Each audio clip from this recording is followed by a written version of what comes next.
Hello, আশা করি তোমরা সবাই খুব ভালো আছো। এই চ্যানেলে আমার এটা দ্বিতীয়তম ভিডিও।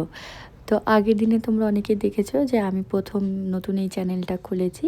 তো আজকে সকালবেলা ঘুম থেকে উঠে যেহেতু আমাদের বাড়ি যে দিদাটা কাজ করে সেই দিদাটা আসেনি, তো আমার যেতটুকু কাজ ঘরটর মুছে স্নান করে পুজো টুজো দিয়ে আমি রেডি হয়ে গেছি। কারণ আজকে যাব আমরা দিদির অ্যানিভার্সারি সেলিব্রেশন করার জন্যে। মানে আগে 29 তারিখে ওদের অ্যানিভার্সারি ছিল, কিন্তু সেদিন আমরা টাইম পাইনি দেখে আমরা ভাবলাম 30 তারিখে কোথাও একটা যাই। তো লাঞ্চে আমরা রেডি হয়ে বেরিয়ে পড়েছি, ভাবলাম যে থাক আমরা দুপুরে লাঞ্চে করে আসবো। তো যাওয়ার সময় একটা ছোট্ট একটা দিদিদের জন্য কেক নিয়ে নিয়েছি। তো ভাবলাম যে সবটাই তোমাদের সাথে শেয়ার করি শুরুর থেকে। তো এখানে আমরা বারবিকিউ নেশনে চলেও এসেছি। তো আর যেহেতু এখন অফার চলছে বারবিকিউ নেশনে, তোমরা যেখান থেকে দেখতে পাচ্ছ সব জায়গায় হয়তো টুকিটাকি অফার চলতেই থাকে। তো আমাদের এখানে 399-এর একটা অফার চলছিল।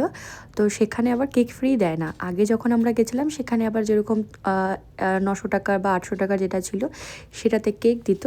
তো এটাতে দেয় না দেখে আমরা নিজেরাই নিয়ে গেছি, আর দিদি আর জিজুর ছোট্ট একটা করে সেলিব্রেশন করে নিয়েছি।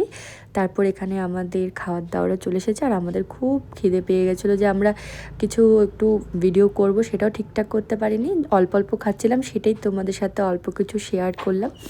আর তোমরা কাদের কাদের আমার আগের ভিডিওটা তোমরা দেখেছো অবশ্যই কিন্তু কমেন্ট করে দিও আমাকে, আমারও খুব ভালো লাগবে।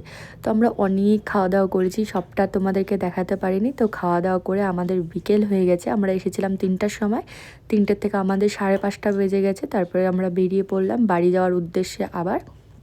তো এইভাবে আজকে আমাদের দিনটা কাটলো। তো দেখা হচ্ছে পরে ব্লগে, টাটা।